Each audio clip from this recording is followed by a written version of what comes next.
holes in the doors for the wardrobe. Reason being is because we got these little thingies, the actual holder, handler, whatever. Yeah. So we use the number 4 drill. We drill a hole in here, and also we got the screws. Now the screws, where it is, screws is here. Okay.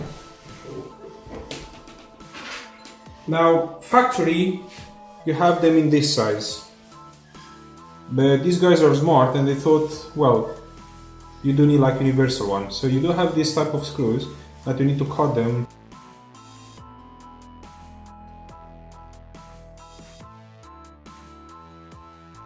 Now it's quite easy.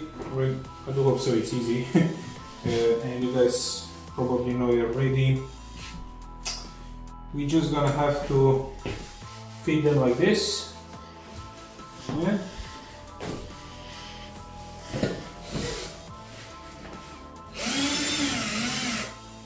Good.